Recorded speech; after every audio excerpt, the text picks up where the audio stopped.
I had heard stories whispered around fires, tales of Ibobo appearing in its towering, feathered form, draped in red and black cloth, its face hidden behind a gleaming mask. No one dared to get too close, for it was said that seeing Ibobo's face would bring madness or even death. That year, the annual festival took on a different tone. Strange things had been happening in the village. Crops withered overnight, animals disappeared, and the river turned murky and foul-smelling. The elders decided it was time to summon Ibobo to cleanse the land. The night of the summoning. The village square was packed with people that evening. Drums pounded in a steady rhythm that made my chest vibrate. Fires burned in large clay pots, casting eerie shadows on the walls of the mud huts.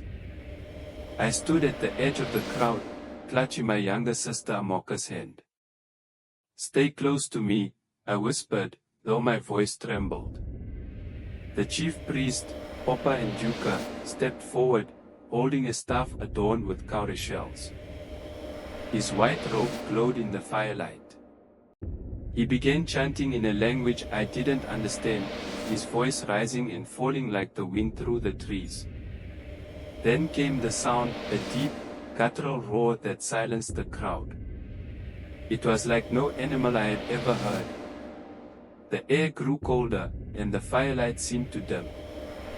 From the shadows, Ibobo emerged. My heart stopped when I saw it. Ibobo was massive, its form almost scraping the tops of the palm trees.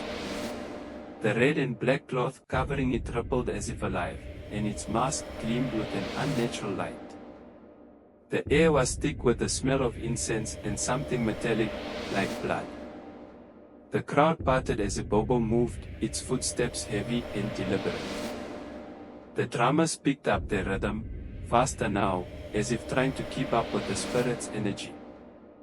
I felt Amoka squeeze my hand tightly, and I realized I was holding my breath. Papa and Juka stepped forward and knelt before Ibobo, speaking in a trembling voice. "Great Ibobo, guardian of Awada, we call upon you to cleanse our land and rid us of the curse." Ibobo raised a hand, if it could be called a hand. It was claw-like, with long, sharp fingers that seemed to shimmer. The crowd gasped as a gust of wind swept through, extinguishing some of the fires. Then, it turned its head, and its glowing eyes landed on me. I don't know why Ibobo noticed me, but in that moment, I felt like the ground had vanished beneath my feet. It moved closer, and I stumbled backward, dragging Amoka with me. "Chima," she cried, her voice breaking the spell. I turned to run, but the crowd behind me was too thick. Ibobo reached out, and for a terrifying moment, I thought it would grab me. Instead, it dropped something at my feet. A small, carved figure. I picked it up without thinking. It was cold to the touch, made of wood but heavier than it should have been. As soon as my fingers closed around it, the vision flashed before my eyes. I saw a group of men in the dead of night, digging beneath an old iroko tree. They pulled out a chest filled with gold and jewels, but their faces were twisted with greed. Papa and Juka was among them, younger but unmistakable. I realized they had stolen something sacred, something that belonged to Ibobo. The vision ended, and I was back in the square. My knees buckled, and I fell, clutching the figure.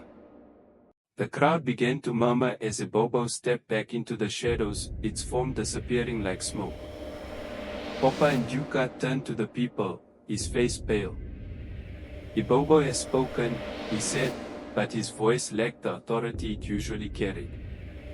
I couldn't stay silent. "Ibobo didn't curse the land," I shouted, surprising even myself. "The curse came because something was stolen from it." All eyes turned to me. I held up the carved figure, my hand shaking. Papa and Juka and some others took something from under the iroko tree. "That's why this is happening." Gasps rippled through the crowd. Papa and Juka stumbled back, his mouth opening and closing like a fish. "You lie," he hissed, but the guilt in his eyes betrayed him. The elders demanded an explanation, and under the weight of their stares, Papa and Juka confessed. Years ago, he and a group of men had stolen sacred artifacts from the Irako tree, believing they could sell them for wealth. They thought they had gotten away with it, but Ibobo had been watching. The next day, the stolen artifacts were returned to the Irako tree with offerings of yam, kola nuts, and a white goat. The land began to heal almost immediately. The river cleared, the crops turned green again, and the animals returned. As for me, I never told anyone about the vision or why Ibobo had chosen me. The carved figure stayed hidden under my bed, a reminder of that terrifying, magical night. From that day on, I understood that Ibobo wasn't just a guardian, it was a reminder that the land itself had a spirit, and it demanded respect. Even now, years later, when I hear the drums of the festival, I feel a chill run down my spine. Ibobo remains the greatest masquerade of Awada, its secrets buried deep, just like the roots of the Irako tree.